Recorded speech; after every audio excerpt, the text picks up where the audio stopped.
Yes. So this section was finished off by Krishna by saying that whoever is dwelling in the body can never be slain, so you should go and fight. Don't grieve for them. Okay. So now the concept of swadharma, his dharma is going to come into the picture. So Krishna is going to ask him to do his dharma, right? So swadharma. Swa means self, own, one's own. Dharma is, Prabhupada is translating it as religious principle. So Krishna is asking Arjun to go do his swadharma, right? So this goes on from I think 31st till 38th verse, where, as I was saying, the second argument that Arjun was giving that I'll not be able to enjoy, that will be resolved. We have now heard about identity, that I am not this body, I'm a soul. Now we are going to deal with dharma. So there'll be two types of dharma that will be talked about. One is swadharma, and the other is nitya dharma. Okay, so we are a spirit soul encaged in a body, and we will have two duties: one towards the body, and one as a soul that we are. The duty towards body is swadharma, or what we have loosely talked about, varnashram dharma, right? And we will learn more about varnashram when we come later. So for our personal life organization, there is a system provided by Krishna, right? Varnas. Chaturvarnyam maya shishtam guna karma vibhagyo, that I am the one who gives these varnas, right? Varnas are like Brahman, Kshatriya. Then the ashramas are like Brahmacharya, Grasta, Vanprastha, and Sannyas. Those are the ashrams, right? Just like a body has head, arms, belly, and legs, and they all have their own functions. All are important, right? But once we have all that in place, the head is the most important because the head gives vision, direction, right? Similarly, so society should have an intellectual class of society that guides the society. Those are the brahmanas, right? Then there are the arms who protect, like the kshatriyas. Then we have the vaishyas who are like the belly. They are the mercantile community, yeah. And then they generate nourishment and supply it throughout. And then uh, Shudras, they carry out whatever the other three want to execute. Right? So the distinction is based on quality and activities a person performs, guna and karma.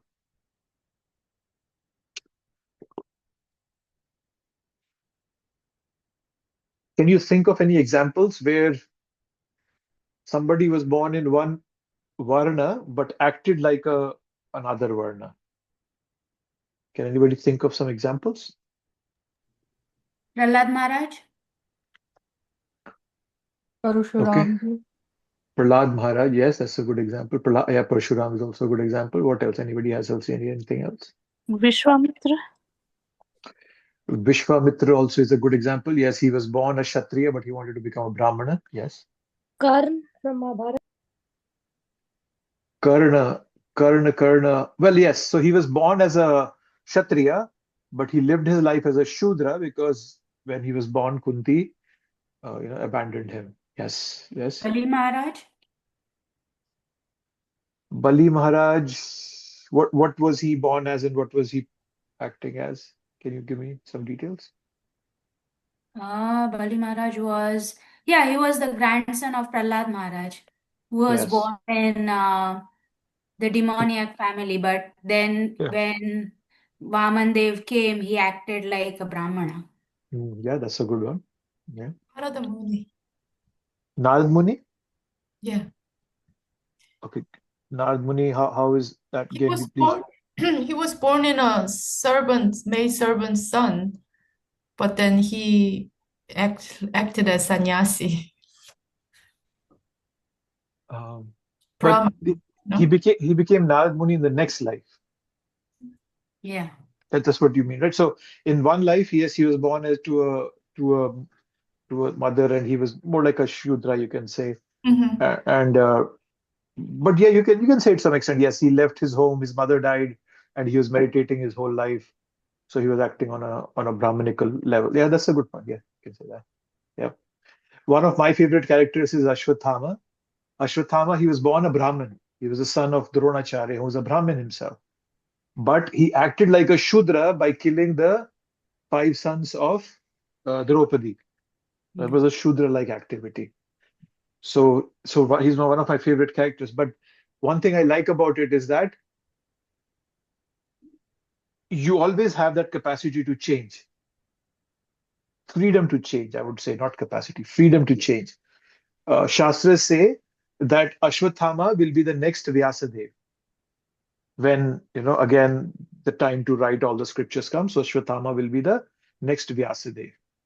So, yeah, so I like Ashwatthama as a character very much. Vidur is another example that I like. He was born a son of Shudra, but he was a very smart person. He was giving advice to the king, actually. Right. So, yeah, so there are all these things. So, according to Guna and Karma, right? So that's something. And we also can know what is our Guna and Karma, or what is our, let's say, for example, what is our Varna, based on observation. We can base it on introspection and also association with others, right? So when you look at yourself, just sit down and you think about, okay, what am I good at, right? What am I better at? Which thing am I better at, right? What am I better at than the people around me, right? What do I like to do even when I'm not asked for, right? Those kind of, when I'm not paid for, these are things that would entertain me even if I'm not paid for them, would like to do. So those are the things that can tell me a bit about my guna and what is my varna. That helps, right? So that's a good way of thinking of it. But sometimes what happens, it is a mismatch. For example, if I give you an example, doctors, right? So doctors, they're competent. Okay, so they study a lot. They become very competent. They know how to do surgeries, cure disease and so forth. So that's competence. So they have that karma aspect. But the guna part, the character part, might be missing. Many doctors can steal organs even they open up the patients. So that's poor character. So that's a mismatch. That there is karma, but there's no guna, right? So that's something. So it can be also a mismatch. Yeah. So that's what Krishna is going to talk about and just try to explain to Arjun that you have to do your guna, your karma. Okay. It's his swadharma, as the word Krishna is using in this phrase. Swadharma. Considering your specific duty as a Kshatriya, you should know that there is no better engagement for you than fighting on religious principles. And so there is no need for hesitation. Right? So fight because it's your swadharma. Arjun, Krishna is not asking him whimsically, oh, just yeah, go and fight. No, it's his dharma. Right? So here the word is being used as Shreya. You're saying Shreya here. Krishna is using the word Shreya. So Shreya means better engagement.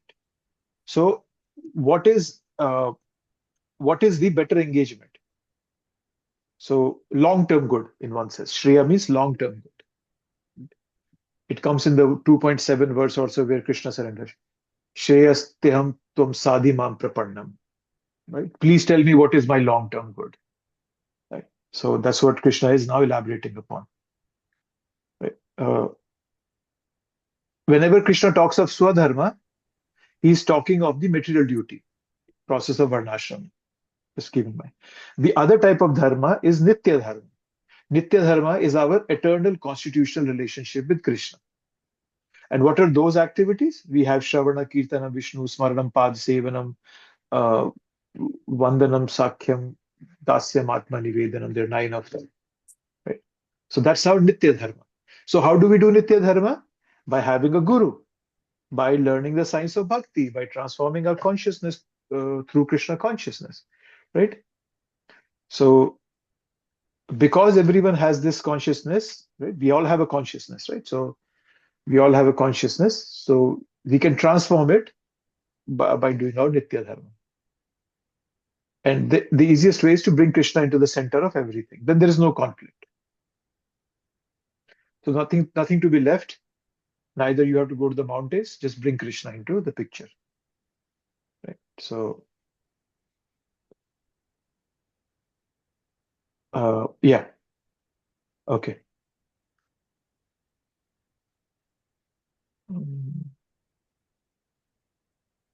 Prabhupada is highlighting non-violence in politics may be a diplomacy, but is never a factor or a principle. Yeah. That violence is never the first option. It is the last. Similarly, non-violence is not the only option. It can be used diplomatically, but not.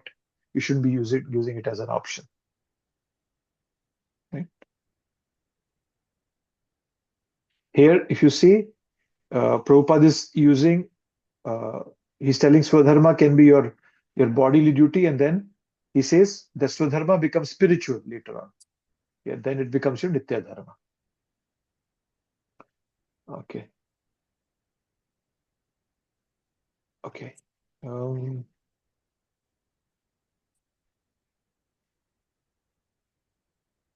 Clear about Swadharma, Nitya Dharma? I was thinking of a verse that I had in mind. Let me see if I can find it regarding Swadharma and Nitya Dharma.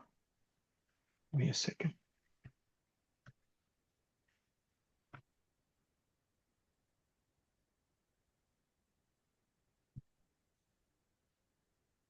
Hare Krishna, Hare Krishna.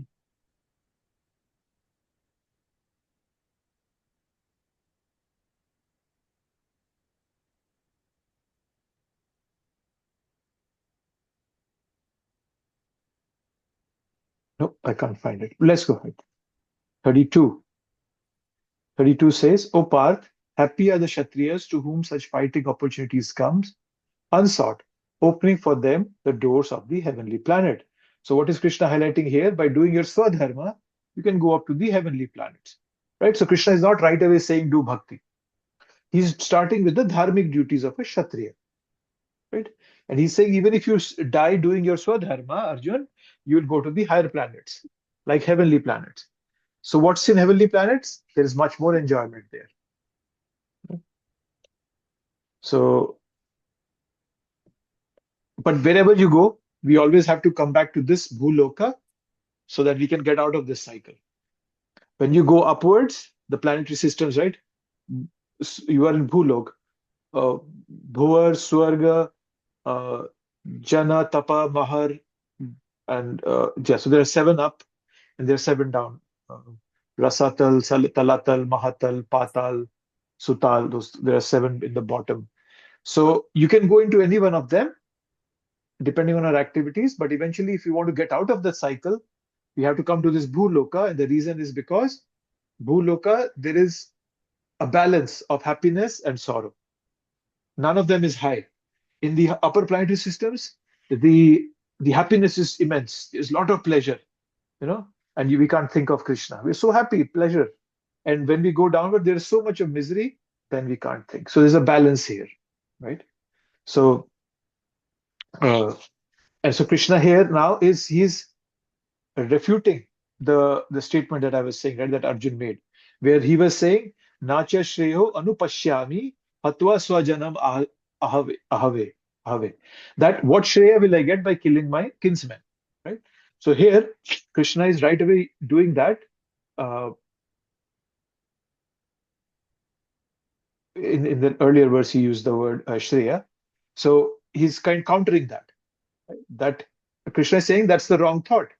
You will move to the higher planets when you follow your dharma. So it's kind of immediately countering what Arjun had said. Then comes 33. And please feel free to stop me if you have anything on your mind. If, however, you do not perform your religious duty of fighting, then you will certainly incur sins for neglecting your duties and thus lose your reputation as a fighter. Dharmayam sangramam. Right? War is not ordinary. Prabhu, I'm sorry. Can I ask a favor, please? When you reach the text, can you read the Sanskrit words for us so that when you go back to reflect back on the words that we can know that those are the words that you're talking about? Sure. Thank you. So, yes, yeah. Dharmayam sangramam is what I'm referring here. Atha chetvam imam dharmayam sangramam na karishyasi. Sangramam means fighting. Dharmayam is religious. So here Krishna is saying that this war is not ordinary. It's a religious war. This war is meant to establish dharma. But if you do not fight, you will get, what will you get? Hitva papam avapshasi. You will get papa. Pap means sinful reaction. So it's completely contradictory to what Arjun was saying, that by killing my own kinsmen, I'll go to hell. But here Krishna is saying that no, by not killing them, you'll go to hell. It's the other way around, right? So Arjun was afraid that he'll get pap by fighting, but it's the other way here. Pap is because we fail to do our dharma, right? So again, Krishna is not talking about bhakti yet, right? So how do we do our swadharma? Again, it has to be done under some guidance, right? That helps us rise in dharma. When we do our duty, it leads to the purification of our heart, and it helps us refrain from being impulsive and emotional. Right? We develop sense control. When I do something as a duty, I develop sense control, right? And whatever is happening to me is a way by which Krishna is trying to teach me something, right? It's Krishna's benevolent plan to bring me closer to him.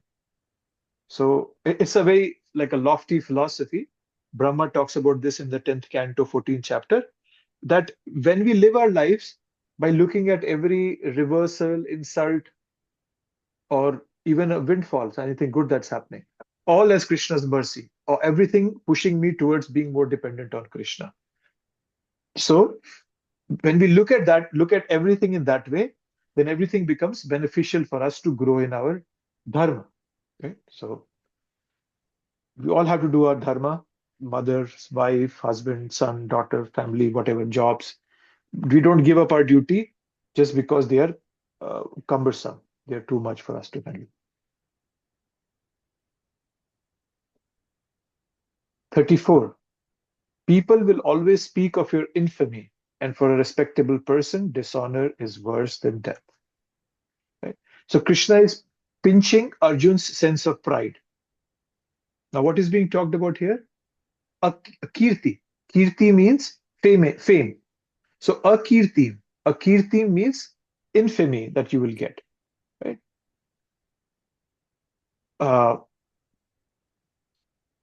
For a Kshatriya, dishonorable words can be worse than death.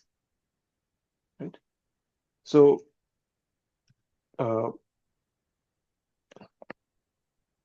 yeah. So it can be for a Kshatriya, it can be worse than death. Right? So you can sometimes even think at it, oh, if I give up my spiritual life, what are people going to say to me? Was I weak enough that I didn't? Just a way, you can think of this verse as a motivation also, that people will think of me as weak, right? So, and also this is from a Kshatriya perspective, dharma perspective, but when we are doing our dharma, there are people looking up to us, right? So if we don't do our dharma properly, or we give up our dharma, that could have an impact on somebody who's just starting the process, right? So our services can be like advertisement for new people. When people see you doing good service, then they also feel, oh yes, this is a place where I would like to do my dharma in this way, right? So think of it that way also. So that's also something Krishna is highlighting to Arjun, that for a respectable person, dishonor is worse than death. Because a respectable person, he's respectable because there are people who respect him, they look up to him. And if he's not doing his duty properly, then it's dishonor for him, but it's also going to lead the people who are following him astray. They'll just fall off the path. That's something to keep in mind also. So that's also something here, right? So we all are here. We are Mahaprabhu's army. We are Prabhupada's army, right? And when we come to bhakti, people start looking at us with the microscope. I don't know if you have ever noticed this, but I've noticed this a lot. When we do bhakti, I go to India sometimes, and I'm talking to my mother, and if I get angry, immediately she points it out to me. You're chanting, you chant 16 rounds every day. Is this the kind of character you're developing, that you get angry so easily? So when you are doing your bhakti process, people are looking at you under a microscope, right? So just keep in mind. So that's the gist here, that Krishna is pinching Arjun's sense of pride that, hey, why are you giving up your job? Don't you see how it's going to affect you and also others around you? That's what Krishna is preaching. Okay? The great generals who have highly esteemed your name and fame will think that you have left the battlefield out of fear only, and thus they will consider you insignificant. Yeah, people will say Arjun chickened out. Right? They don't know, nobody knows what's his motivation to move, to not fight, right? Only the actions are seen by the world. Right? And then the actions eventually lead to what people perceive of us. Right? So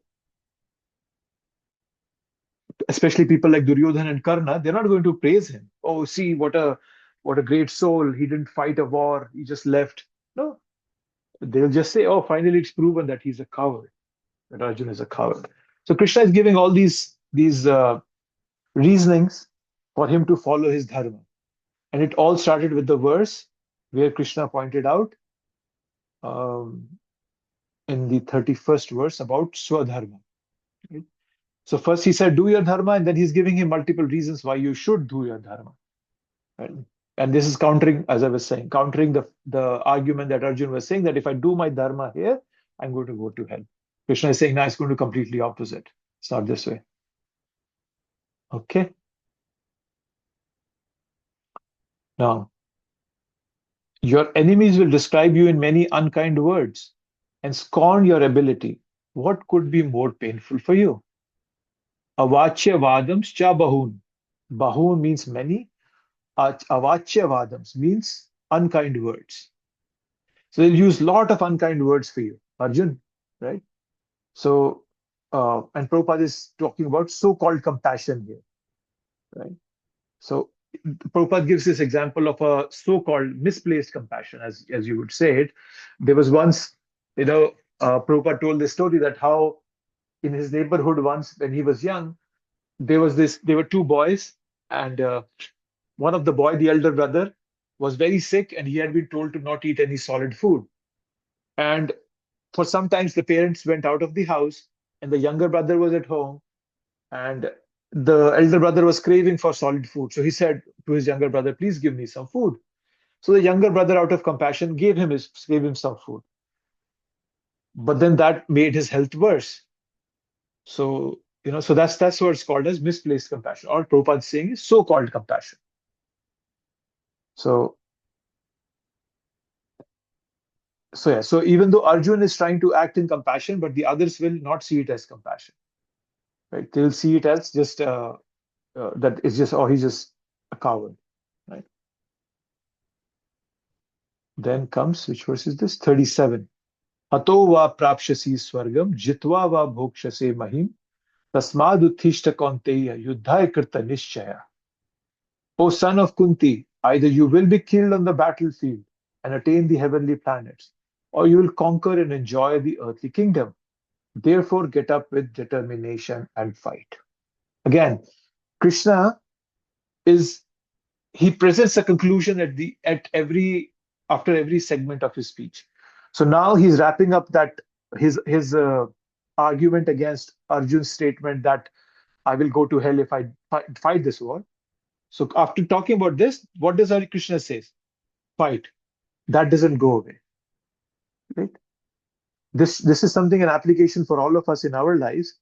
In name of spirituality, we try to become transcendent. We try to become disconnected from duties of this world.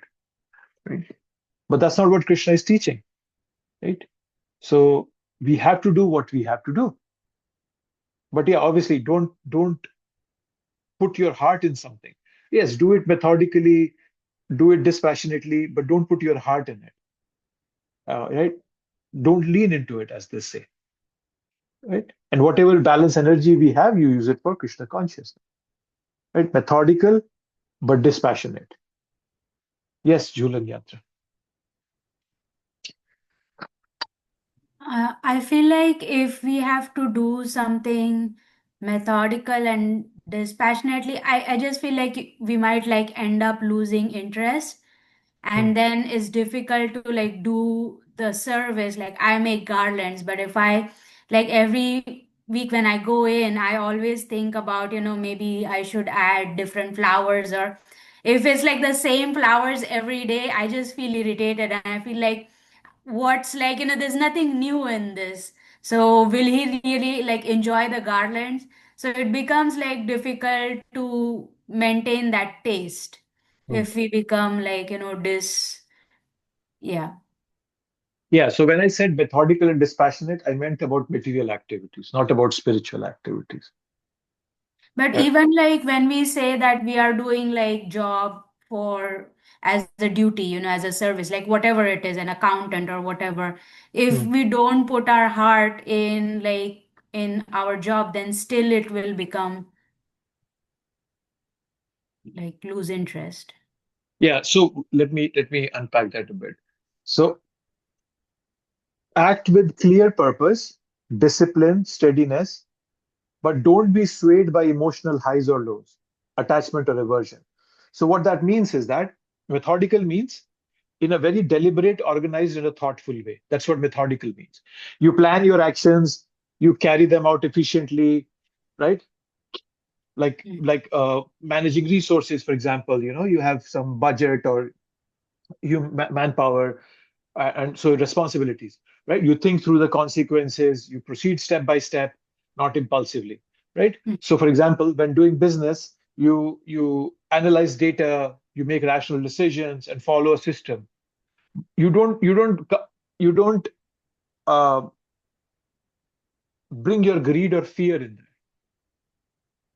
And that's the meaning of the word methodical. When I say dispassionate means free from emotional entanglement.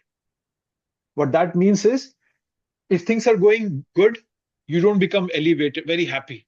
And when things are not going good, you don't become morose. Right? You perform your duty, but inwardly you remain unaffected by the results. That's what Krishna has taught us, right? In the fourth chapter, he'll teach it. Karmande vadikaraske ma phaleshu kadachana. Right?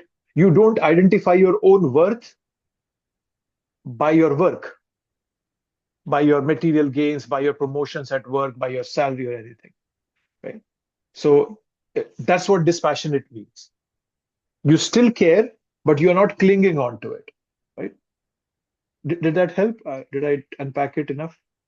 Yeah, actually, as you were saying, I was remembering about this one job offer I had. I went for an interview, and it was like took me the whole day to go there, only to find out that they were not gonna give me this job because I'm an international and I need like visa.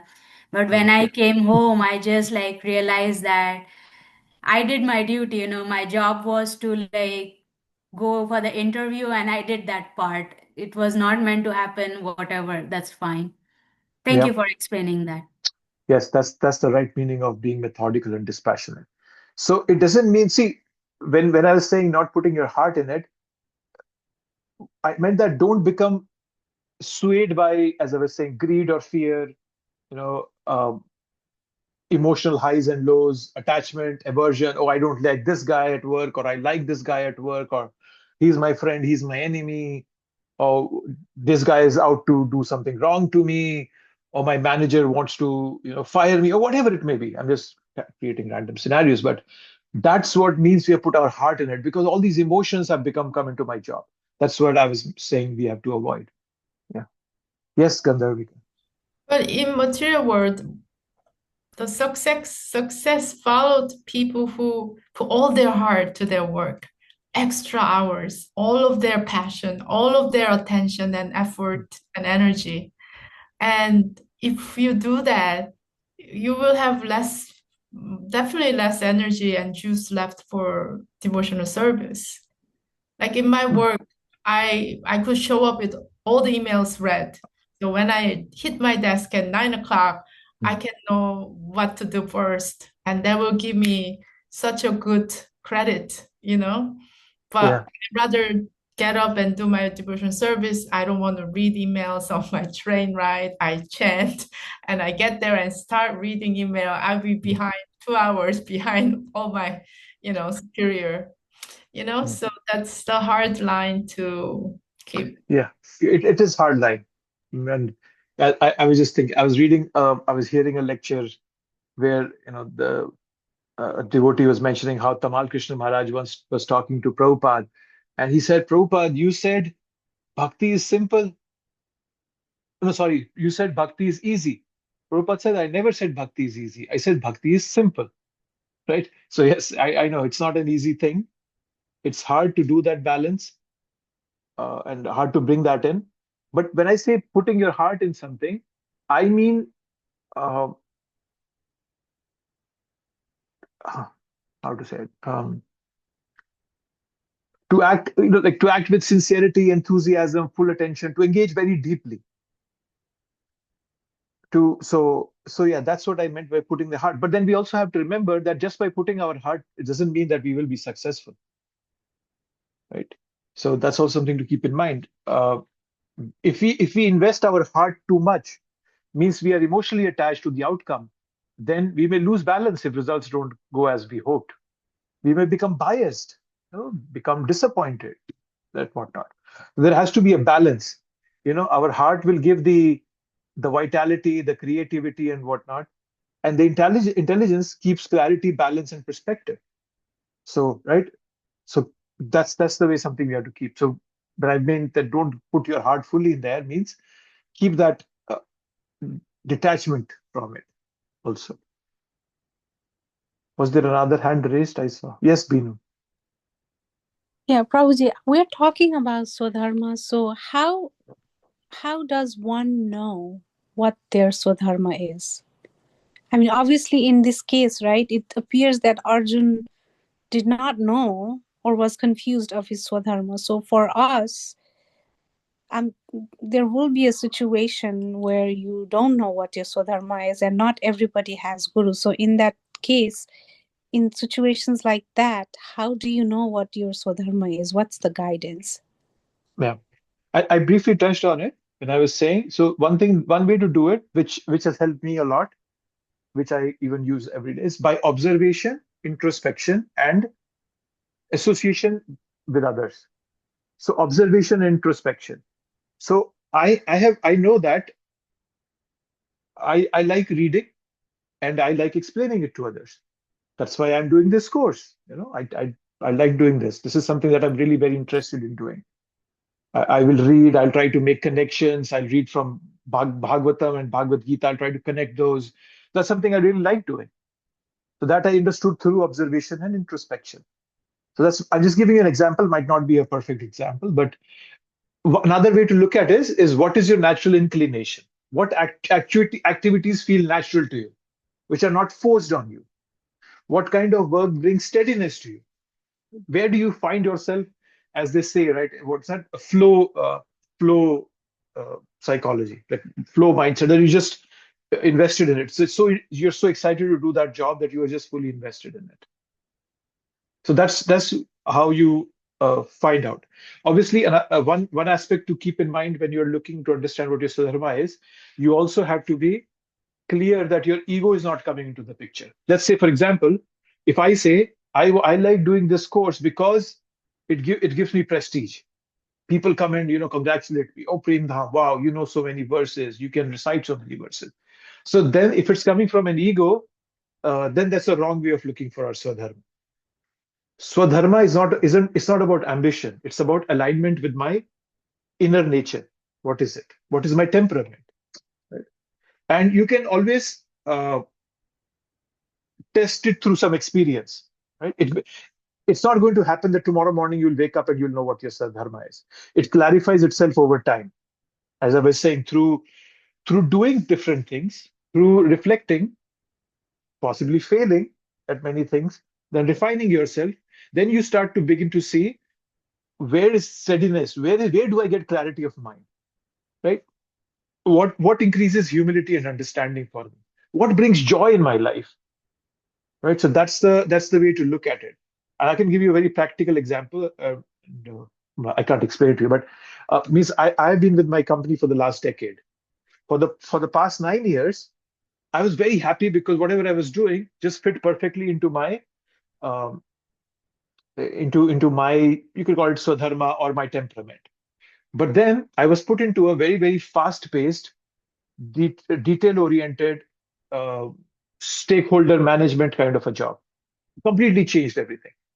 And I'm struggling with that. Even though I'm doing whatever best I can, but still I'm struggling with it. Why? Because that's not something that interests me. Even though I try my best, but because it does not interest me, I cannot be very, I'm not like extraordinary at it, like I was for the last 8, 9 years. So that tells me that my swadharma is not necessarily that high octane, passion driven, you know, management kind of a job. It doesn't interest me. So I'm just giving you some examples here and there. I'm not sure if those were of help, but those are some ways that I can think of. Did that help, Binu, in any way? Yes, yes. Thank you, Prabhuji. You're welcome. Right. And it's so, just if I summarize it, so just be honest about your nature and capacities, right? Do your current role as best as you can and see what purifies or agitates your heart. Try to cultivate detachment. Don't try to bring your emotions into any job or any role. And then by cultivating detachment, you can get some clarity. Okay, yeah, this looks right. And then obviously, the most important thing, pray. Pray and meditate for inner guidance. Krishna says this in the 10th chapter, 10th verse. Tesham satata yuktanam bhajata priti purvakam tadani buddhi yogam tam yena mam upayanti te. Then tesham satata yuktanam. Satatam means consistently. Tesham satata yuktanam bhajatam priti purvakam. Priti purvakam means with love. Bhajatam means who connects with me. So anybody who with love consistently is connecting with Krishna, dadami buddhi yogam tam. I give them the knowledge. I give them knowledge at how to, not just how to conduct yourself into this world, but how to do your spiritual sadhana and come back to Krishna. So Krishna does that. So so just pray and meditate also. Okay.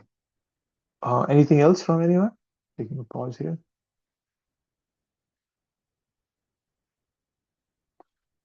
No? Okay. So yes, so as I was saying, Krishna ends by telling Arjun to fight. Just go fight, Arjun. You cannot give up fighting. That's your duty. Right? And then the third one, the third thing with that slide, did I close that slide again? I thought there was a slide.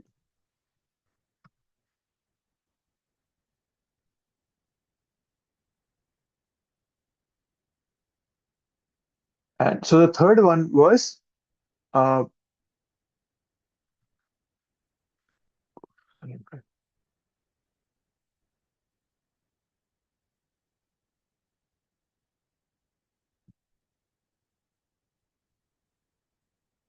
okay.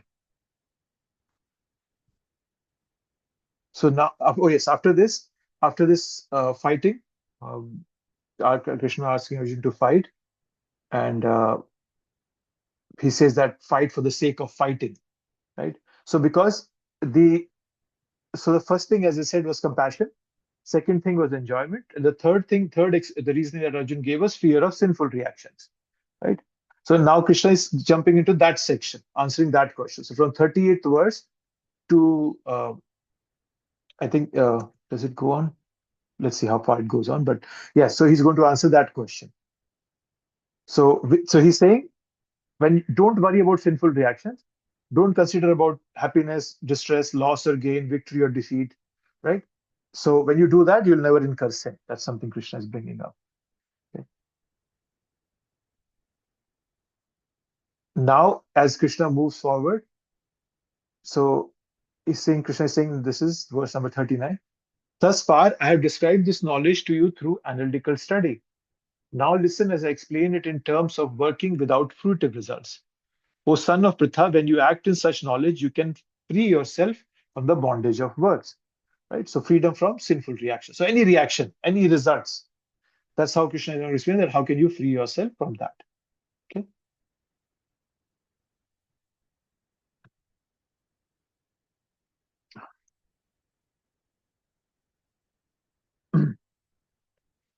So till now, what we were reading, 31 to 38, Krishna was asking Arjun to do his swadharma. Right? But now Krishna is taking a step ahead. He's telling you do your dharma, but do it nishkam, do it without any desire for fruitive results. Right? So the word nishkam means without any desire. Is there nishkam? No, Krishna does not use that word. So yes, nishkam means doing it without any desire for selfish desire. Right? So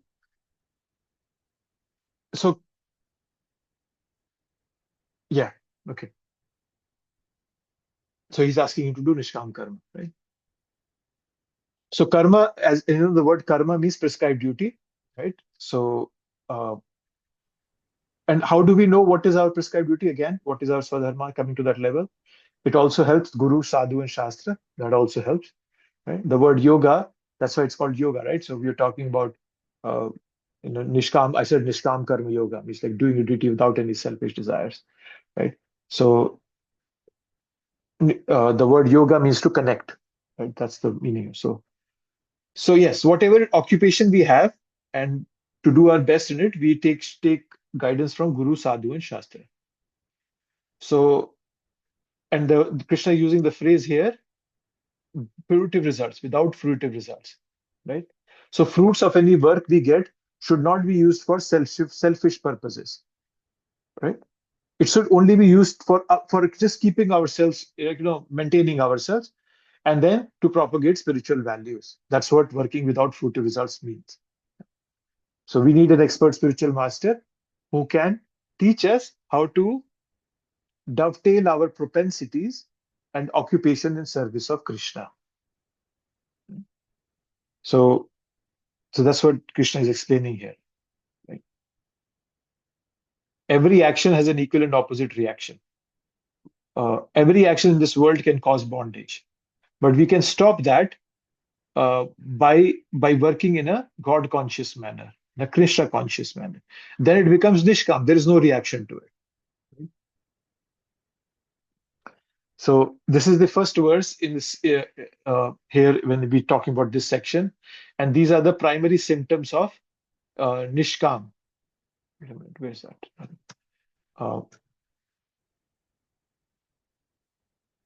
Yeah, so he's saying that by work that way, you can free yourself from the bondage of those works. Right? So yeah.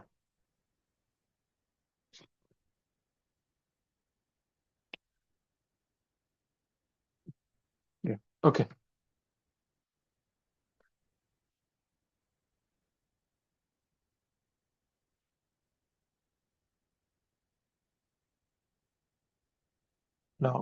Now Krishna is an expert teacher when it comes to the 40th. So before he's saying the message, he's going to glorify the message. It's like an appetizer, right?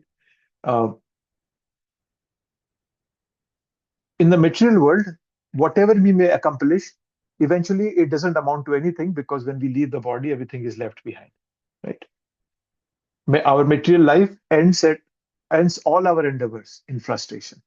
But in spiritual life, which Krishna is highlighting in the verse 40, that's it. In this endeavor, there is no loss or diminution, and a little advancement on this path can protect one from the most dangerous type of fear. Right? So there is no loss or diminution. What that means is that if we leave our body in this life with 50% of bhakti, let's say we have accomplished, in the next life we'll start at 51%. But whatever material accomplishments we have, we don't get them back. Prabhu, So, I have a question. yes, please. Some people carry their material endeavors to next life. I feel some kids are prodigy of playing piano. They're like 5-year-old, but they can play concerto. And some kids just so good with the words and so good with the math because they had maybe put their effort in their past lives. So that's a material endeavor that's fructified in this lifetime. So when we say material endeavors never go in vain, I feel that's not 100% true. Okay. Uh, yes, we don't carry material possessions from one life to next, right? There's no wealth, status, or body. But you can carry some tendencies, some talent and knowledge, right? It appears to continue there, right? So let's understand. So when we die, the gross body, this body that we can see, it dies, it dissolves. Okay. But the subtle body, which is made up of our mind, intelligence, and ego, continues with the soul. And that subtle body contains our impressions, tendencies, desires, latent knowledge, whatever way you can call it. They are called samskaras. In Sanskrit, the word used is samskar. They're impressions on our mind from past experience, right? So let's say somebody was a very good piano player in this life. So it's not just a physical memory that person creates, but he also creates samskaras, perceptions, coordination, aesthetic sense, right?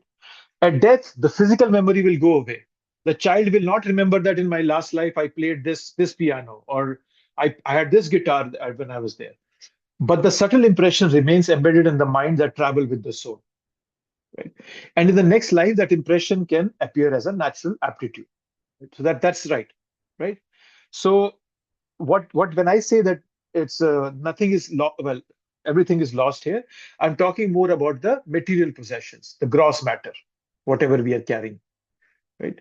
We can carry internal impressions, but that doesn't mean that if I played piano in this life and next life, probably I'll pick up piano very easily. It doesn't mean that I'll also bring a piano along with me. No, I will have to buy a piano. So that's the difference we have to keep in mind. Does that make sense? Yes. So we are influencing our subtle body with Yeah. everything that we do. Okay. But then that's also something you have to remember. It's not like everybody gets to remember things. It's not like, oh yeah, means like, okay, yeah, I play the flute and then, oh yes, next life I'll be born and I'll start playing flute within a couple of years. No, it requires some very deep impressions, and it's not even necessary that the same impressions show up. Let's say if in this life somebody's an expert at piano, next life he might have that knowledge, the aesthetic sense of music, but might not necessarily be a piano player. He might be a cello player or whatever, it might be a guitar or whatever. It could be some other sort. But then that aesthetic sense could be there. Right? And we all are different. So we all are different because of our karmas in our past life. Those impressions are coming forward. So yes, those come forward, but material possessions, nothing can be brought. Not everything is lost. Okay. Thank you. Yeah.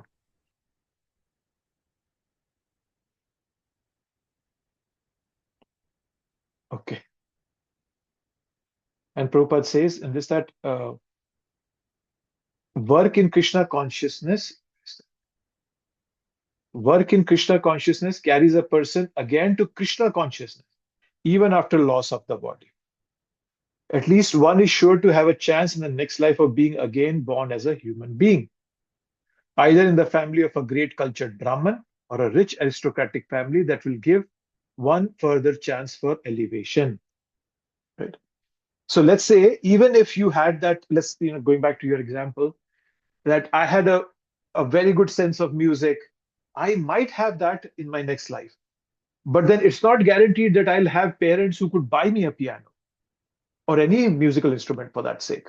I might not have those kind of a family. So, but when we do bhakti, Krishna makes it sure that we will have a body that is favorable for us to continue our bhakti. And Prabhupada is telling us here, at least we will be born as a human being. And not just that, we will be born in a family which is already practicing bhakti, or they are very rich and aristocratic, so that I don't have to work 24/7, like 40 hours a week. So that'll free up some time for me to focus on bhakti. I might or might not use that facility, but that's the benefit that we get from doing bhakti in this life. Many of Prabhupada's disciples, they were children of millionaires. His Holiness Giriraj Swami Maharaj, his father was a very rich man. His father was, I think, was a lawyer. So he was a very, very rich man. I know a devotee in Denver Temple, Denver, Colorado Temple.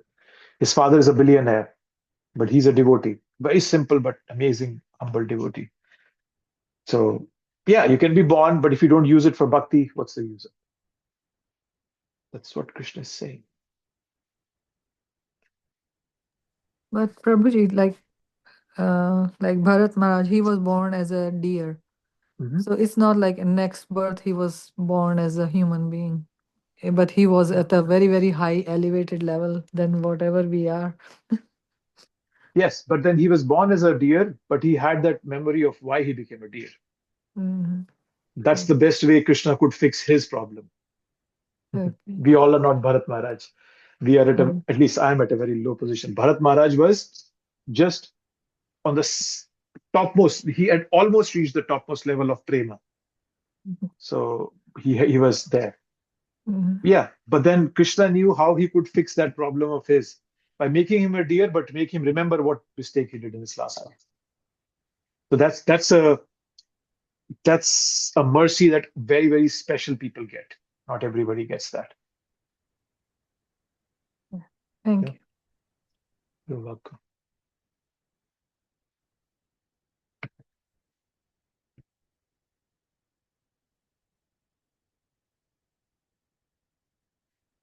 Just 1 second. Sorry.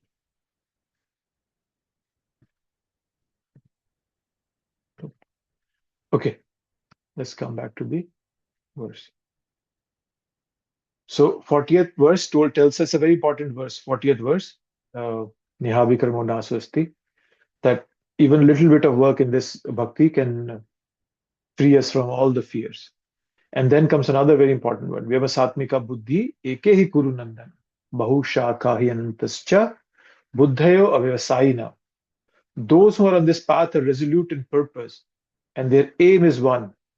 O beloved child of the Kurus, the intelligence of those who are irresolute is many branched. So, Vyavasatmika buddhi ekehi kuru nandan. So the first characteristic that Krishna gave when you follow this activity without any desire for fruitive results, nihabi karma, it makes you fearless and you get like you accumulate spiritual credits which you can carry on in the next life, right? So that was a characteristic. But then what qualification do we need to attain that characteristic is described here in the verse number 41. That how do we come to that level of nihabi karma nasasti, like working without any desire of fruit results, is by having a resolution towards focusing on bhakti, having a sense of urgency and purpose. And these are the qualities of a Krishna conscious person. Right? So, yeah, that's Vyavasatmika Buddhi. Vyavasatmika. Vyavasai also means business in Sanskrit. So, we need business like intelligent. You have to be sharp, like, when people do business. So, just like businessman sees everything according to financial potential, everything in this life we have to evaluate thoroughly on the basis of its spiritual potential. That's the way to look at it. Right? You can walk into a mall, but if you have no clue what you want, where you're going, you could just spend hours there. Because there are a lot of allurements there, attractions there. We often buy things we don't need to impress people we hate. How do you say it? With money we don't have. We pay by plastic money, card. That's consumerism. Yes, but then when we are focused, we become very productive and we become satisfied. Right? So, um,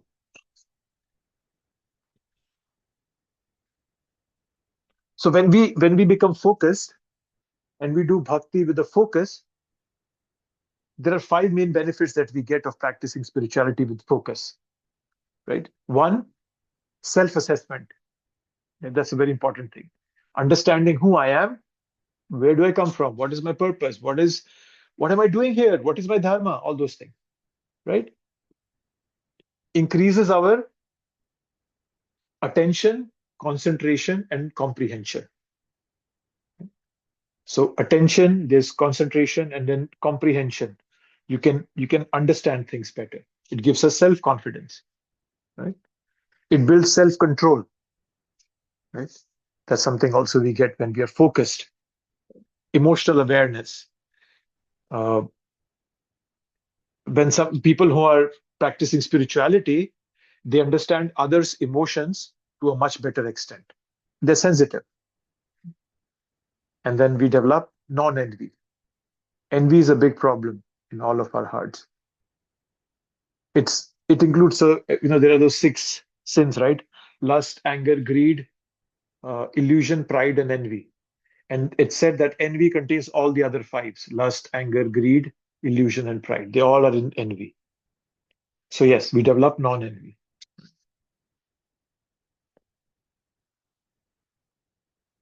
And you can use this Vyavasatmika Buddhi, focus Buddhi, in many ways. Right? I talked about self-care. You can take care of your family, your profession, your sadhana, your bhakti, whatever you're contributing to the society, all those things. But then, yes, we have to have a focused mind. If you're not focused, we are irresolute, all energy is distributed all over the place, and we don't accomplish anything.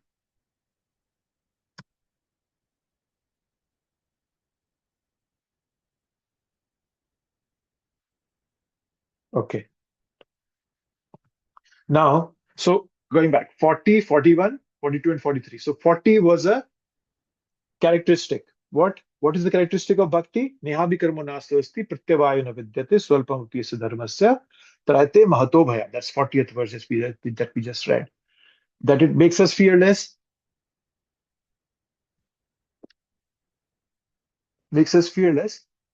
and we makes us fearless. Sorry, I got distracted. Nihabhikarnasti. Yes, and yeah, Nihabhikarnasti. And whatever we accumulate, we take it forward, the spiritual benefit. But what is the qualification we need for that is Vyavasatmika Buddhi, focused mindset, right? So but then what is the consequence if I don't have Vyavasatmika Buddhi? That's something Krishna is going to talk about in these 2 verses. Men of small knowledge are very much attached to the flowery words of the Vedas, which recommend various fruitive activities for elevation to heavenly planets, resultant good birth, power, and so forth. Being desirous of sense gratification and opulent life, they say that there is nothing more than this. Okay? So, flowery words are spoken by one who has no discrimination. They are Vedvadarata. What is Krishna using? The phrase is Vedvadarata. So what is Vedvadarata? Let's see what's the meaning. Supposedly followers of the Vedas. Prabhupada is translating. Supposedly followers of Veda.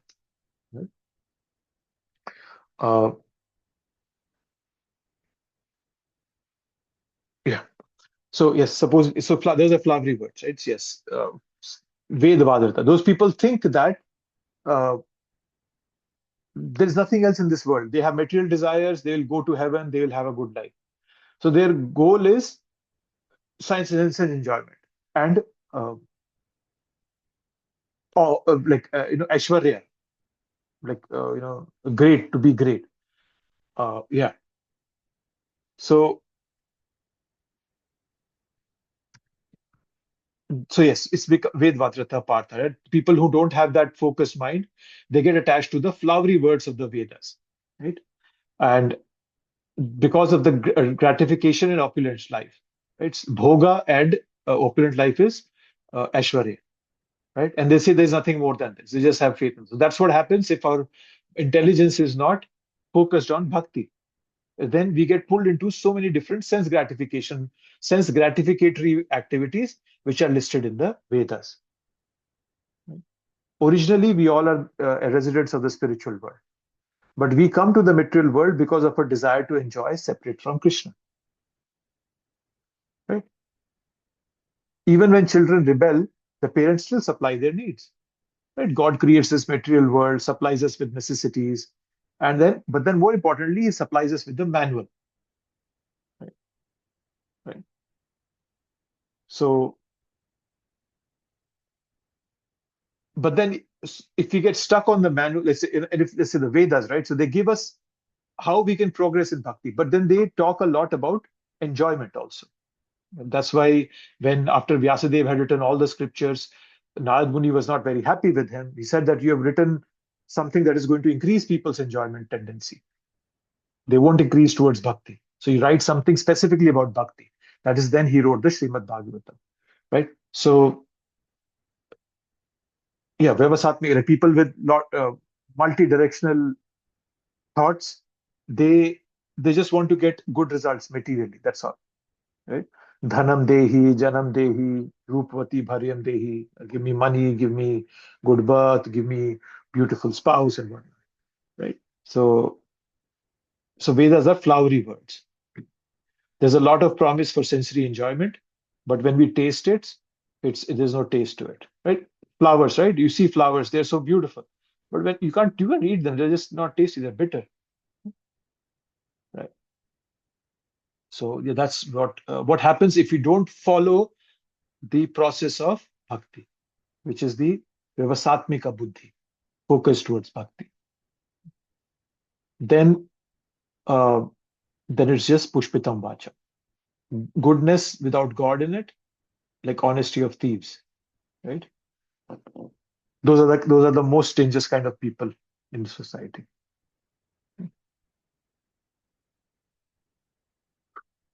Okay. Okay, so this is explained in here. I'm sorry. Yeah. Why are they most dangerous? Goodness without God.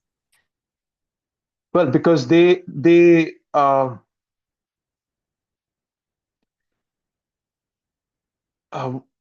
when they are good with words, right, flowery words, they can fool simple people easily, right?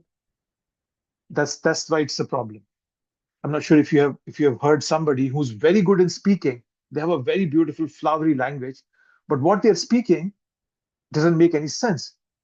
But people follow them just because of their flowery language.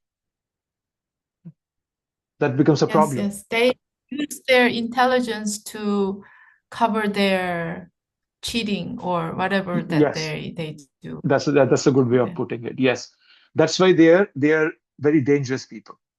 See, and Narada Muni speaks about this in the Srimad Bhagavatam. He says that you can write, like he tells Vyasadeva, you've written the best of literature, but at the end of the day, it's nothing but pilgrimage for crows. He says that, he uses the word pilgrimage for crows. What's the pilgrimage for crows? It's a garbage. Right? Where do crows go? It's garbage. So he says, yes, you've written this beautiful Vedas, fancy language, but what's it going to do? Because of this fancy language, people get attracted to it and they'll get fooled into doing materialistic activities. Right? And on the other hand, glorification of God, of Krishna, even if it is written in imperfect language, is still the best. So that's what happened. Yeah. So people get attracted to flowery language, not the essence, but they just get attracted to what is being shown on the surface. Yeah. That's why they are dangerous. But I feel like our society is like 99% of those ruling. 99% of those who have flowery language. Yes. Is that what you... Yes, you're right. They have. Yes, there are That's some the very mainstream, right? very good. They are very good speakers. However, what's the difference? The difference is that people in our society, let's say, if you talk about ISKCON, yes, we might be speaking fancy words, fancy language, but down deep, we have a sincere desire to become devotees. That's what makes a whole lot of a difference. People in the outworld, in the real, like say you go out and you see people with this flowery language, they have no desire of becoming a devotee. Down deep, there's this desire to become famous, to earn money, to cheat people, whatever it may be. I don't know. But for devotees, yes, externally they're still doing it that way. But down deep, their desire is that it'll purify me, and one day I'll become a devotee. That's the main difference. And that's what attracts Krishna's mercy. He knows that you have a sincere desire to improve. Right now, you're not there yet. You're trying. So as they say, that there's this saying, fake it till you make it. Fake it till you make it is good. As long as you don't fake it to show it to others that you have made it. That means there is pride there, right? So don't do it because of that. Yeah, so don't fake it don't fake it to show others that you have made it, or don't fake it to pretend to yourself that you have made it, right? So both of those things are harmful. But if you are faking with this idea that one day I'll surely make it because I'm practicing principles given to me by my guru, by Prabhupada, then even then that faking is okay, is acceptable to Krishna. But if that faking is based on a principle where you want to cheat others, you want to earn money, you want to, I don't know, whatever nonsensical idea we have, then it becomes an extreme danger to the society. Did that make sense? Was that helpful, Kundapika? Yes, thank you so much. So, yes, Prabhupada said, whether it's a ripe mango or a raw mango, it's still a mango. And he said that for devotees, whether it's a practicing devotee, a new devotee, or a very elevated devotee, they all are, devotees. Krishna sees it that way, that this person is sincerely trying to connect with me, irrespective of wherever he or she is. He might be a perfect devotee, pure, elevated, or he might be just a beginner, just walked into the temple yesterday, but he has a sincere desire. And that's what Krishna is looking at. And that's what makes the faking even worth it and acceptable to Krishna. Okay. So that was it. So 44. In the minds of those who are too attached to sense enjoyment and material opulence, and who are bewildered by such things, the resolute determination for devotional service to the Supreme Lord does not take place. So here we are getting a clue again. What is stopping us from getting that one-pointed attention? We have a Satmika Buddhi, right? We are not against Bhoga or Aishwarya. We are not against sense enjoyment or material opulence. No, we are not that, right? We can have opulence in this world, but bring Krishna consciousness into it. For the Bhoga also, right? Bhoga means sense enjoyment. Bhoga, Aishwarya. Krishna is saying Bhoga and Aishwarya. Bhoga is sense enjoyment. Aishwarya is material opulence. So yeah, uh, you can enjoy, right? There's nobody stopping you. You can, if you like to eat pizza, you can make pizza and offer it to Krishna. No harm. There is sense enjoyment there also, but there is Krishna consciousness also. So learn this knowledge, adopt it in our life, and then we remain unbewildered. We remain balanced. That's the power of transcendental knowledge, right? So, so yes. So this Krishna is what he's saying, that people who are too attached to sense enjoyment, who are bewildered by such things, they never get that determination. And Prabhupada is saying too attached, right? It's extreme attachment to those things. If you're extreme attachment, we get sidetracked. So it's like, in today's world, people, like they want to enjoy sex life, but then they don't want responsibility that comes with it, right? So that's what they say. They're too attached to sense enjoyment, and for them, bhakti never comes into their heart. That never happens, and they get sidetracked, as I was saying. Anything that is based on sense enjoyment and material opulence is ignorance. We have to use our spiritual intelligence, which is attained by reading scriptures, to cut off our attachment. Right? Like in the case of Dhritarashtra, right? How much did he have to lose before he lost his blindness, before he could actually see? Just imagine. He lost his children, he lost his entire kingdom. At the end, what was he doing? He was living with the people who killed his 100 sons, the Pandavas. That's the extent of our attachment. It required, who was that? Vidur. It required Vidur to come and tell him, "Oh, my brother, why are you living like a dog at your enemy's house?" And that kind of woke him up. Otherwise, this Bhoga and Aishwarya just traps us. Okay? So this was 44. Yes.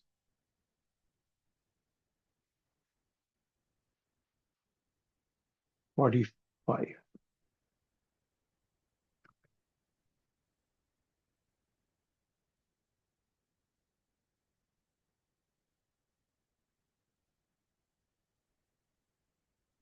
Okay, let's do one more and we can map. 45.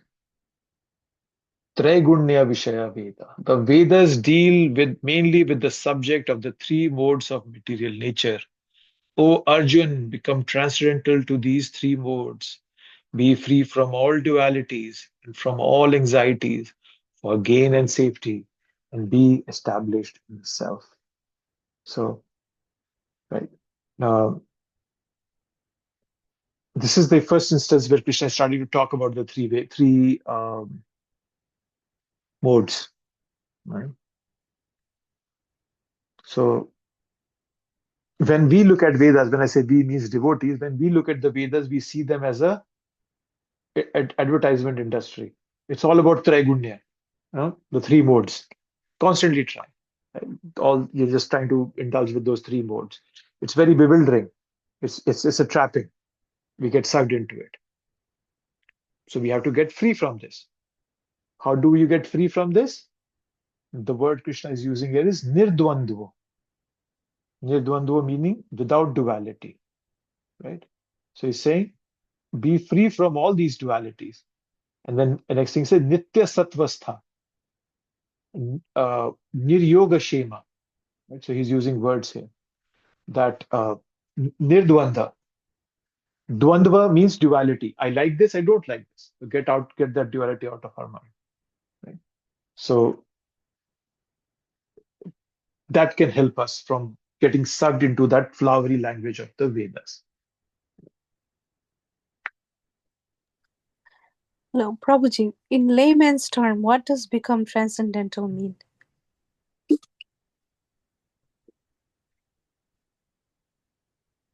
When you are no more being controlled by the three modes of nature, in one sense, that's something. So transcendent, right? So transcendental means, uh, yeah. So you have transcended, right? What have you transcended? You have transcended the three modes of material nature, right? So let's just unpack it a bit. You said the word, as I was saying, the word transcendental comes from the word transcend, meaning to go beyond. But beyond what? Beyond the material. Now, what is that material? The physical body, the senses and their objects, the mind's emotion and thoughts, and the dualities, which Krishna is mentioning here, the dvandva. Dualities, what are the dualities? Pleasure and pain, success, failure, happiness, distress, winter, summer. So that's all dualities, right? So in practical terms, a person is said to act transcendently when their actions are not driven by selfish desires, their mind remains unaffected by success or failure, and they act as an instrument, instrument in the hands of Krishna, right? Nimitta matra bhava sabyasachi. So they have become devotees, devotional. So that's what transcendental means. Knowledge about the soul and the absolute reality that is Krishna, not just intellectual knowledge, but realization. And then with that knowledge, go beyond this material plane. Not like physically there, even you can, by remaining in this body, we can go beyond that. Does that make sense? Yeah, so it would be one of our goal to be transcendental, right? I mean, you cannot go to Krishna without being transcendental. Mm. This term has always, throughout my studies so far, this word has really every time I come across this word, I always think about it, I try to dissect it in my mind. Yeah. Yes. Well, so transcendent, so probably getting into more nitty-gritty detail. Transcendental doesn't necessarily means you neglect this world, right? You can stay within this world, but not still be affected by it. Krishna says this in the 5th chapter, 10th verse. What was that verse? He says, living like a lotus, that it's remaining, it grows in a mud, patram patni, Padma Ivam Bhasha. I forgot the verses. 10th verse of the 5th chapter of Bhagavad Gita. So where Krishna is saying that you are like a lotus. You can still be in this world, but not be affected by it. Right? So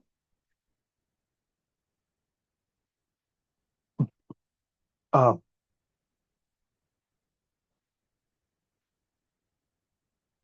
yeah, so when we become transcendental, then Krishna reveals himself to us. Yes. Yeah, that's kind of, yes, you're right in one sense that we cannot attain bhakti without being transcendental. Yeah. That's correct. Yes, you put it rightly.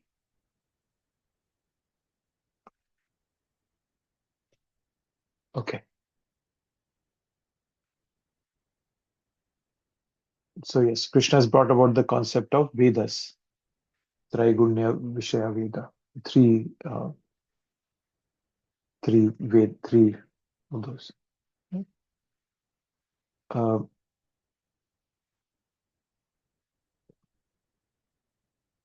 okay. Okay, I'll pause here. Anybody? Anything on your mind?